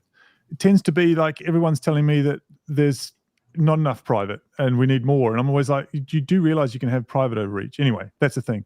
So this came up in the chat while we were talking about that. Michael D'Souza Cruz said everything corporate is already nationalized in inverted commas. Corporations are government creatures. What do you think of that? Is that they're nationalized in the sense that, I mean, if they have a corporate head office that's inside a nation, I suppose that is, they have a nation that they belong to. What do you think Michael D'Souza Cruz means by that, and is that relevant to this? Sorry, DT, go ahead. Yeah, I mean, it seems like a slogan, which there's a certain power to it, but obviously, as soon as you start poking at any slogan, you're going to realize how the slogan's not, perfectly capturing what it is we're trying to understand. Michael's absolutely correct that absolutely everything is regulated in some way or another. These actors are utterly dependent on governments for their very existence. But I would say that they're not nationalized when we're talking about transnational corporations, that they're not governed, but they're not governed by a specific government, and they're able to exploit the different nation states that they can and do function in. So the sovereign doesn't have full sovereign control over some of these players. Now, for the US, this is a bit different because they can basically discipline any player that they want. We actually talked about this last time I was on. But even there, the transnationality of these companies gives them their own. They don't supersede nation states. They're not nation states equals, but neither are they wholly subordinate to them. So I don't think it's really an accurate description. But that point about they're regulated, they are all regulated. And we need to recognize that fact to make sure they're regulated well rather than regulated poorly. And a lot of this, this point about the public and the potential for public overreach and excessive, power of public institutions is hugely important, because it's one of the things that powerful private actors are able to exploit. They're able to grab onto and use those public powers in their own particular interests, all while we're operating under this notion of, well, we're trying to draw these public institutions out of the economy as much as possible to prevent exactly this kind of overreach and then exploitation by private interests. But that's an illusion that, the worst case scenario is that we actually buy this, that this has happened, when of course it hasn't. And so the overreach, the excessive power within certain both public and private institutions really kind of tap into one another when we're not recognizing that these are public powers available to us and we need to use them responsibly to the good end for all of us. I keep hearing, to my ears anyway, I keep hearing democracy is the thing that's not maybe as sophisticated as we might like, in order to get people to, either buy in or buy out of certain industrial policies over time. But but maybe that's my preoccupation. So, DT, what are the things that we haven't covered that you'd like to dive into now? I mean, we've only touched very briefly on your area of expertise. Do you want to go back to that and just, if there's an area that you wanted to pick up on that you'd like to talk about and explore, maybe let me know. Well, one thing I would maybe like to connect to the discussion we've been having and the question of democracy. My shorthand for how I describe myself is that I'm basically a Democrat who wants to apply democracy to the economy in the same way that we applied it to the political domain coming out of the French Revolution and what followed on from that. So I think the real fight that's happening right now is whether we're going to advance democracy into the economy or whether we're going to roll back democracy in the political domain. So this right-wing push for industrial policy that you might associate with a figure like Orrin Cass, who's the head of an organization called American Compass. They say a lot of things that sound straight out of the left. They have talked a lot about how globalization has harmed small communities. They talk about the importance of unions. So there's a lot of things that they're advocating for that I actually agree with. But when you put that together with some of the other things that they're advocating for, it's clear that their supposed populism is really just a stalking horse for their own elitism, their own political elitism. Because one of the things they advocate for is less credentialing. I'm all for that. I'm all for not requiring people to get university degrees for jobs that you don't need a university degree for. That doesn't mean I don't think everyone should have access to education. I think we need to build in, Steve advocated for free earlier. I absolutely agree for free post-secondary education. I just think we need to build in more flexibility about when people can and do, go and make use of that education. We're seeing issues related to, okay, people into the trades. We need more people in the trades. Go get trades. And we're rightly celebrating education in the trades is valuable and important. Yes, do that. However, one thing that people educated in the trades come to learn is there's going to be a ceiling to where they can climb within their organization, where people who maybe have an undergraduate degree who then go and work in the trades are more likely to wind up becoming their managers. So people go get trained in the trades, go work in the trades, and then maybe go get a post-secondary education when they're feeling more motivated. They know what they want to do with it.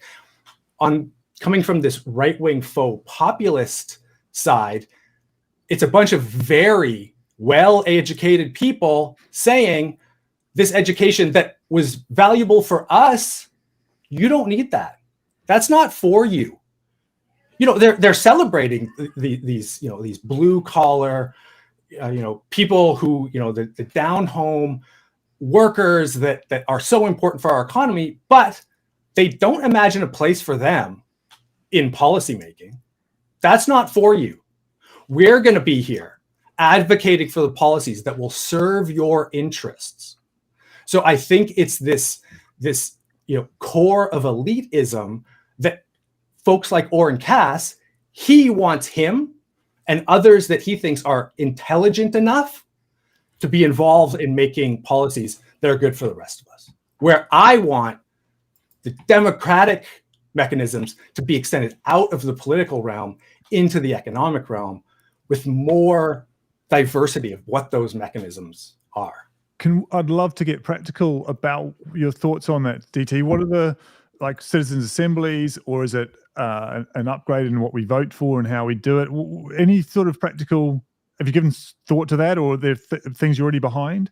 Yeah, so maybe this is I'm going to start at maybe a surprising place with central banks. Well, actually, Shot was just in the chat saying, I think if we nationalize the banks, we could probably handle the other problems without much issue.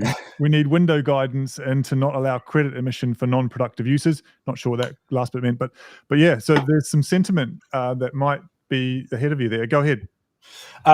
Yeah, so there's a lot of debate about the supposed independence of central banks and whether central banks need to be independent. Are central banks actually independent?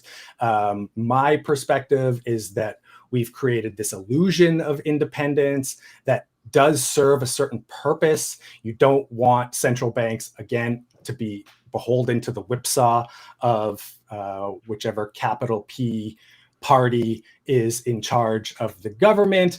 But at the same time, it's an illusion that the central bank exists basically to soothsay the market's intentions. That, okay, we are here to capture the vibes from the market and then translate that into a policy rate. We're trained in how markets actually work. And so we're the ones who can gather all of this information. We're not going to leave it to the market. We're not going to let the market, because we know that can't work for this. But we're going to be the entities that create this policy rate as though it were coming from the market. I've done a bit of research on the Canadian context. And when Canada's central bank was first formed, the board of governors was, as you would imagine, mostly bankers. Makes a ton of sense. Over time, those bankers got replaced with economics PhDs.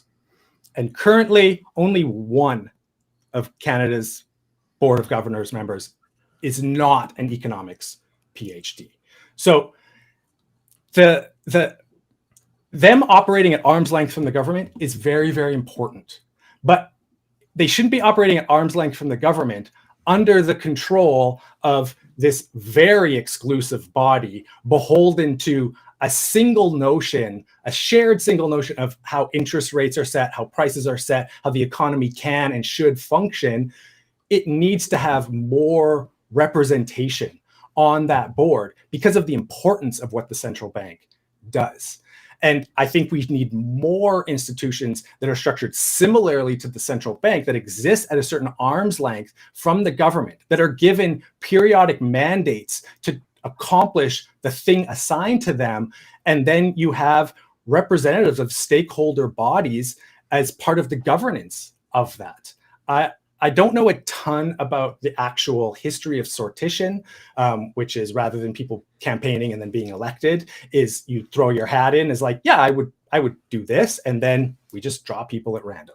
Yeah, we trust juries with life and death decisions, so why not trust random people to make policy decisions?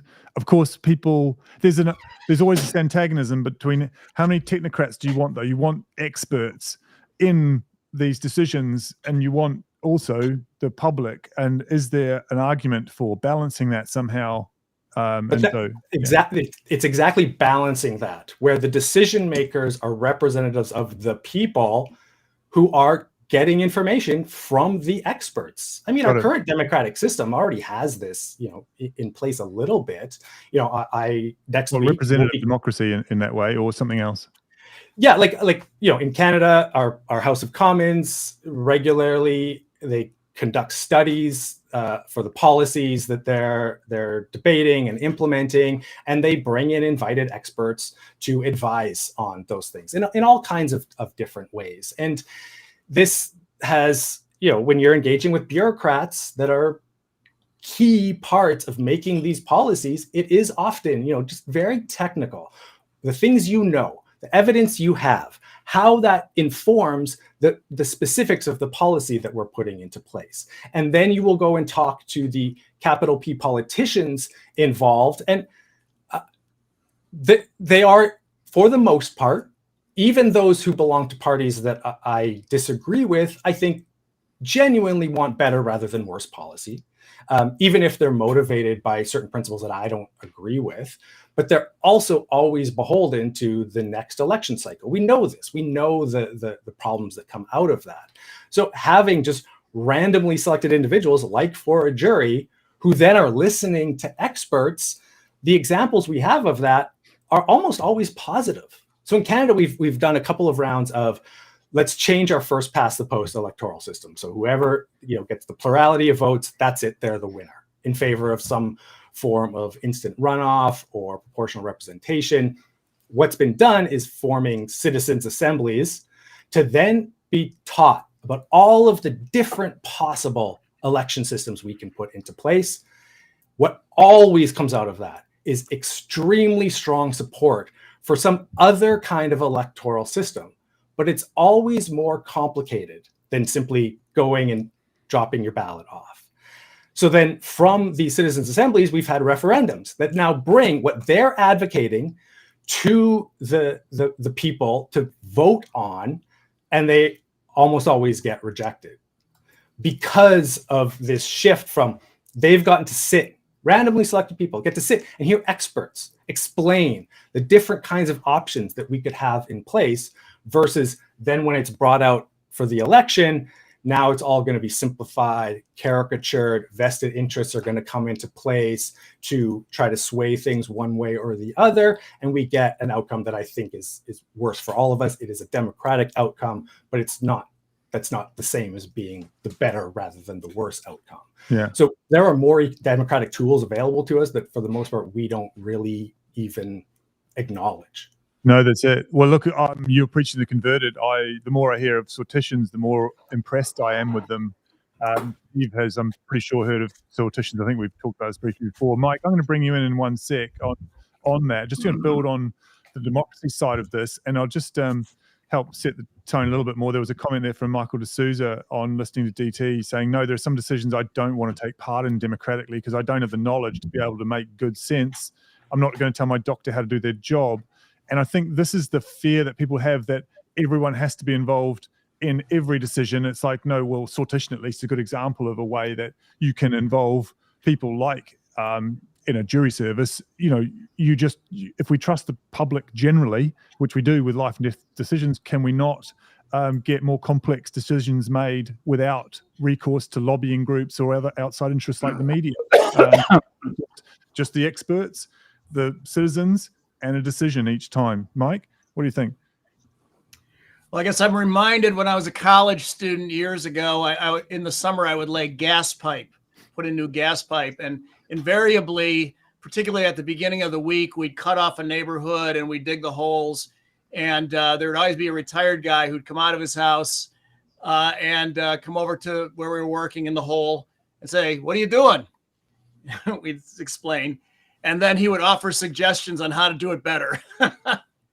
So you always get the patient telling the surgeon how to do it right. What was leaping to mind as DT was discussing these various ways of running the railroad, I guess you'd say, was an old debate in economics: rules versus discretion. And I hate to bring him up, but old Milton Friedman, Uncle Milty, would always say, let the money supply grow at 3%, the rate of growth of GDP, and otherwise stay the hell out of it. And you have, John Taylor and the Taylor rule. That was more of a prediction rule, but, you could come up with a Bill Phillips kind of PID controller rule or set of rules. This is right out of Forrester, and say, do this. and don't be fiddling around. Do this and it'll stabilize it, or do whatever, whatever your goals are. So takes a lot of the fiddling, politics, whatever out of it. Now, of course, you get into, well, who makes the rule? But it's a great question. How do you, and finally, I was same thing happened in the U.S. when DT was talking about how the Fed used to be run by bankers, and then the economists came in. Same thing in the U.S. Absolutely, 100%. So the people who know most about banking aren't really the ones running the central bank in the U.S. Although we got a lawyer running it now, so go figure. Ty, you've what are your thoughts on democracy and where it fits in systems generally? What do you think of? If I set you up with anything useful there, or were you dealing with internet trolls? I was still dealing with the list. So I've established on this list that this will probably go down as the next Cambridge controversy, and will be talked about for years to come. I just posted a link to this live stream in the thread, and I walked away. One of them's quite concerned. He is a student, that his reputation could be damaged, that he did not help include Steve on the list. But yeah.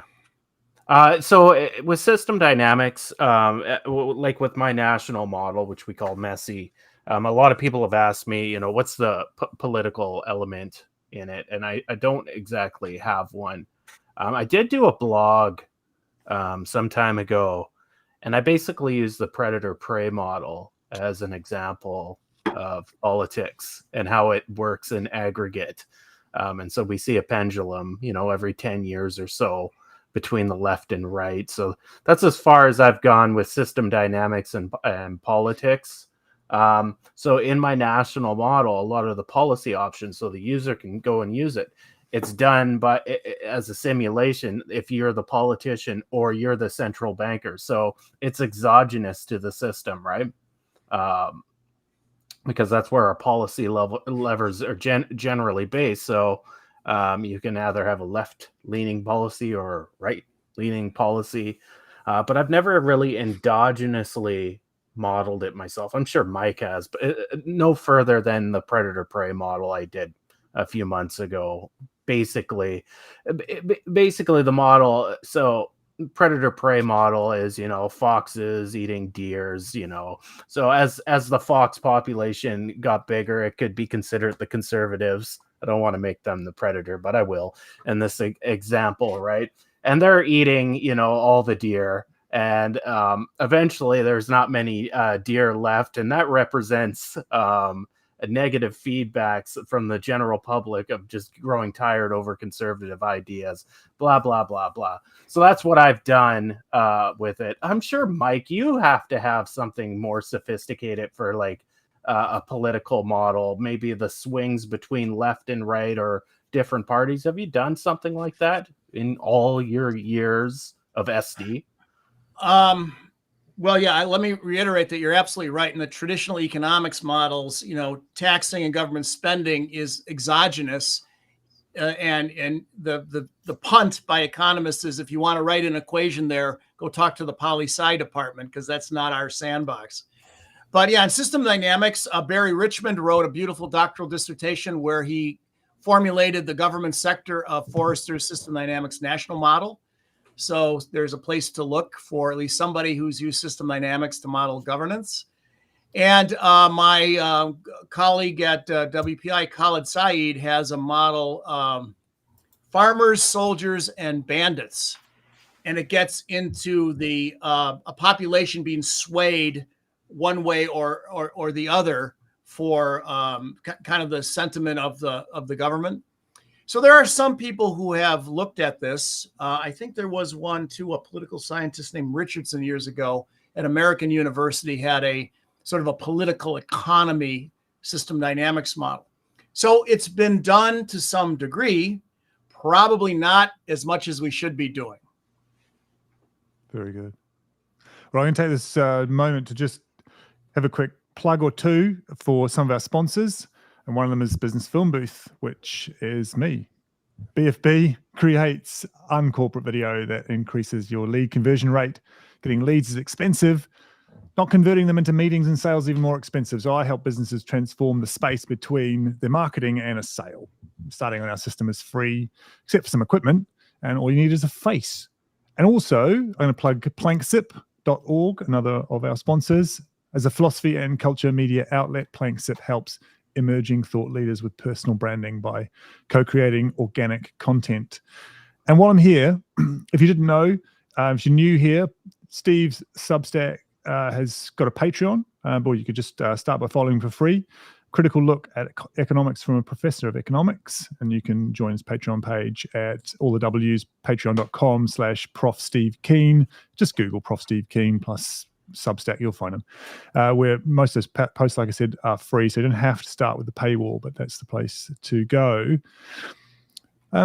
We've got about 15 minutes left or so, DT. I think I wanted to circle back to I wouldn't say we haven't got off track, but it feels like because democracy is such a loaded part of this, and I think it's unseen, and it's really hard to disentangle industrial policy without talking about democracy, which is good.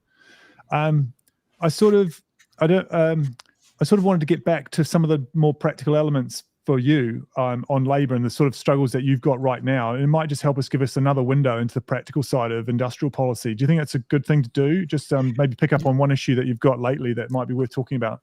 No, absolutely. And I'm going to start once again at the democracy question. I made the claim the last time I was on, and I still stand by it, that whatever flaws unions may have, they are one of the most democratically accountable institutions that exist. That they are very flat. They're not, crazy hierarchies like giant corporations and government bureaucracies are. They're much flatter. There's much more ability for rank and file members to climb the ladder into positions of leadership if that's what they desire. And this serves as a really important check on power concentration and monopolization within some specific cohort. You don't get really family dynasties operating within unions in the same way that even in our democratically accountable Canadian government, we have our current prime minister is a Nepo baby. So unions have a lot to teach us just about how to be democracy in, warts and all. Dealing with the warts is a necessary part of it. Pointing out that there are warts doesn't make the warts go away. And what unions do is try to deal with the problems that emerge. Unions are also another very important source of information about what's happening at the front lines of work, of our economy, of production. What's going on where work is actually happening. They should be much more important sources of information on where investments are needed. Where do we need skills to be developed? Where are the actual shortfalls in the kinds of workers that we need?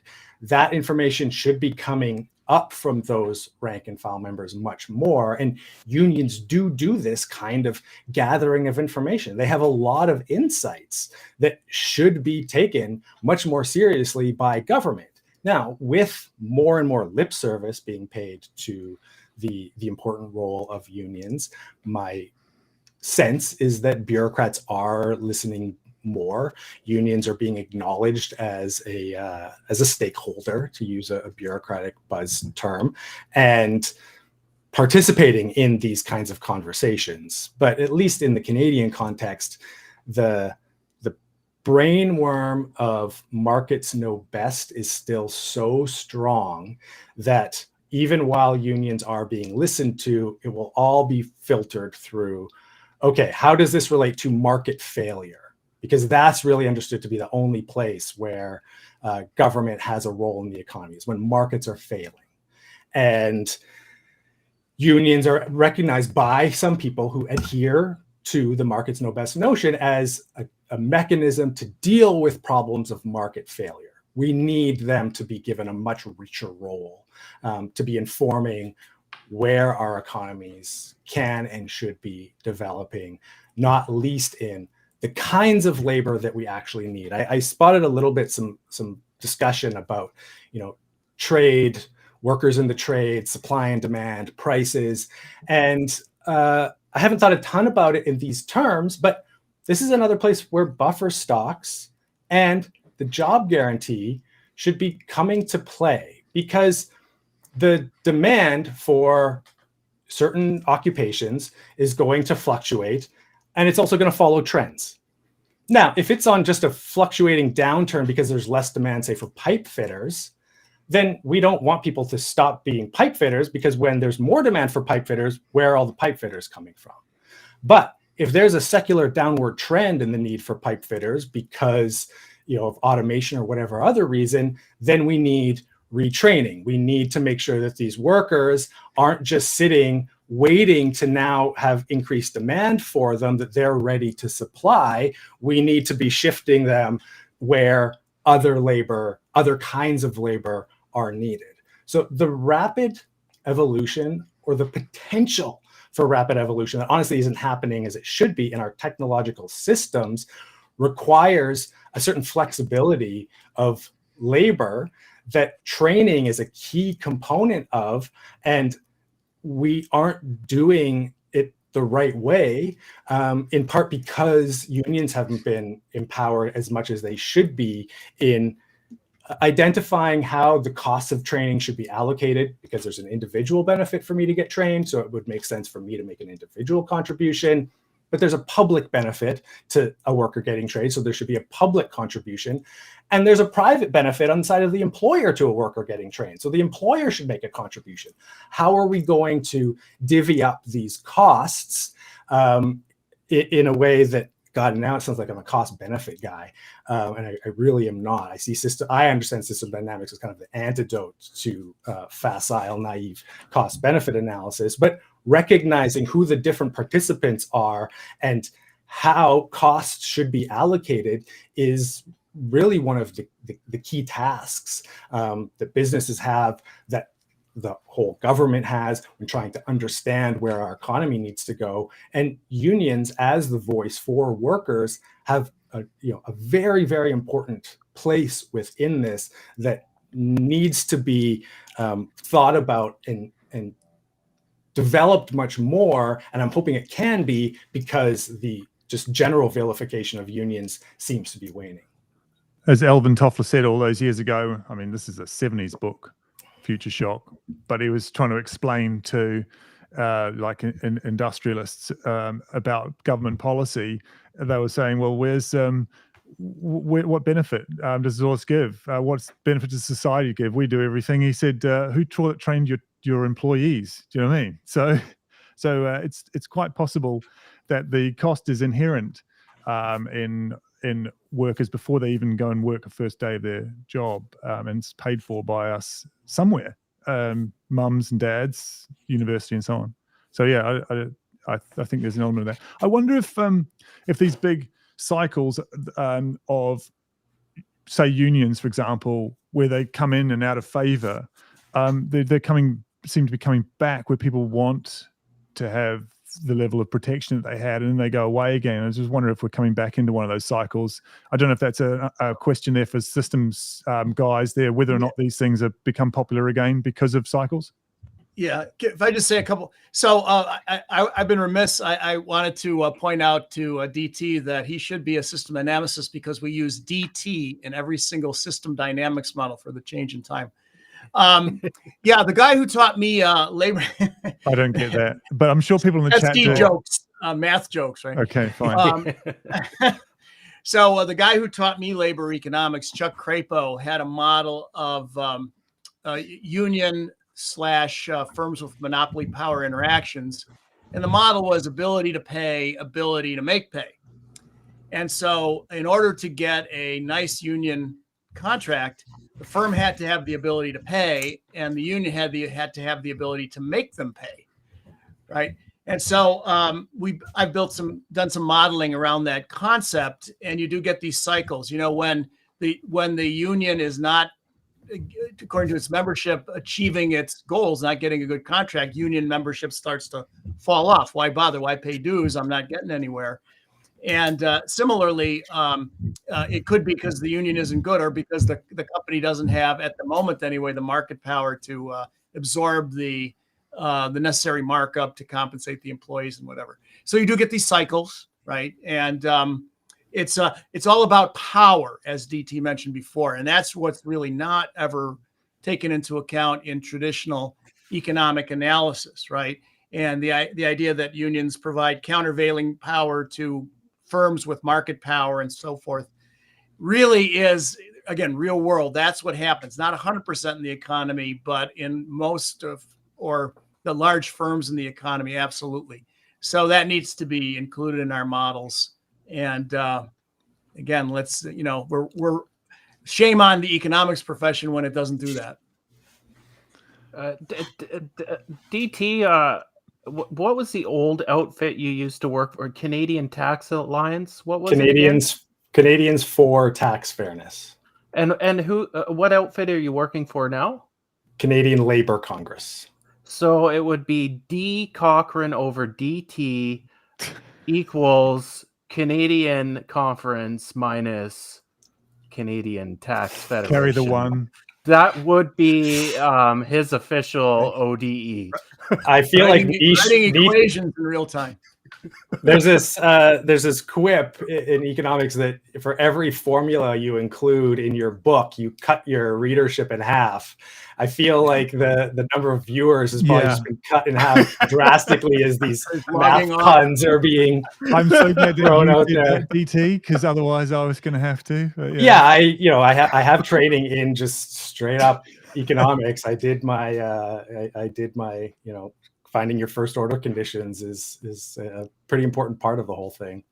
Well, since you've proved that you're quick on the ball with a joke, DT, you can do the chatters list for us on the way out. I'll take a drink. You take a drink. No fear. No fear. Yeah, exactly. Just dive right in.